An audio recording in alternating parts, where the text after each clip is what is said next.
commencer par vous expliquer quel bois on doit mettre.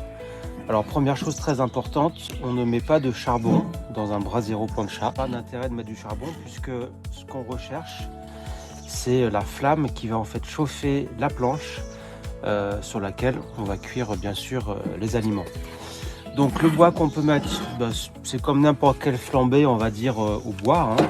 Donc on peut avoir des petits branchages très secs qu'on trouve sur le terrain.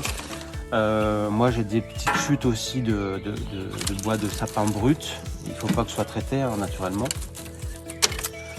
Voilà, j'ai des morceaux aussi d'une coupe d'arbre fruitier. Un petit peu tout ce qu'on peut trouver non traité brut. Et puis dans le commerce, on peut acheter un filet avec des bûchettes. Voilà, une fois que le feu sera bien parti, on pourra mettre cette bûchette, ça va tenir assez longtemps et on pourra cuire une quantité d'aliments assez important sur la plancha. Démarrer la flambée, donc c'est comme n'importe quelle flambée. Moi je mets un petit peu de papier, un petit peu de carton. Moi j'ai une petite astuce en fait, c'est que j'ai imbibé des bouchons de liège dans de l'alcool à brûler. Ça fait un super allume-feu. Je vais le placer au fond.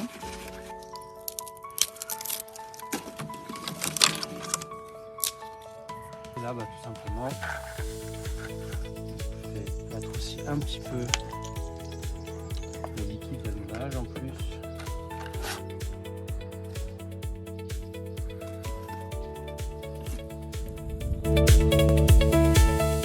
On va passer au pré-nettoyage, enfin on va dire au nettoyage avant utilisation, parce que vous le verrez à la fin de la vidéo, il faut nettoyer avant et après. Je vous expliquerai pourquoi il faut le nettoyer aussi avant. Donc on va démarrer le nettoyage, le pré-nettoyage on va dire à chaud. Donc on va attendre qu'on ait un peu de flamme et un peu de braise. On va mettre un petit peu d'eau. Et à l'aide de la paille de fer, on va commencer à frotter. Si on souhaite passer un petit coup de sopalin sur la zone où on va cuire, c'est pas la peine de passer sur toute la zone. Généralement, on cuit sur la moitié de la plaque. On va vaporiser un petit peu d'huile sur la future zone de cuisson, donc uniquement là où on va mettre la viande. Donc si on a peu de viande, inutile d'en mettre sur toute la plaque. Et avec un chiffon ou un sopalin, on va venir l'étaler un petit peu.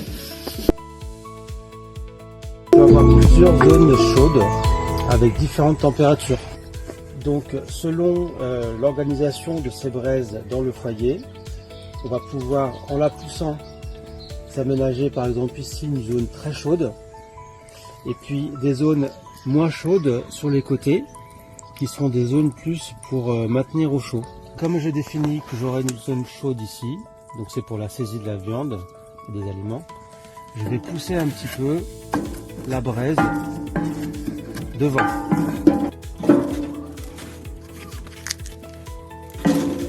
Quelques petites gouttes dessus, voilà. Alors c'est parti pour mettre la viande.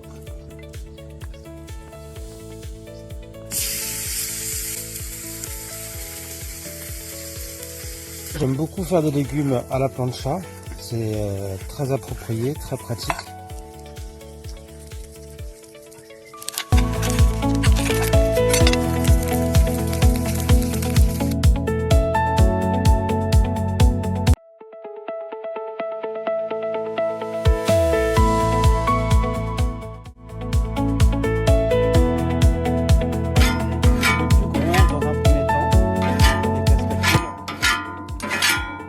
Donc un peu plus tard, une fois que la plaque sera un petit peu moins chaude, comme au début, on va repasser de l'eau, faire attention de ne pas se brûler avec la paille de fer, et on va aller pour nettoyer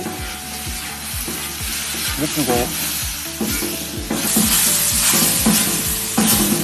Je vais lui appliquer à nouveau de l'huile, cette fois pour la protéger et pour éviter qu'elle ne rouille. Petit inconvénient de cette huile, c'est qu'elle va accrocher la poussière, d'où l'impératif de nettoyer la plaque avant de s'en servir.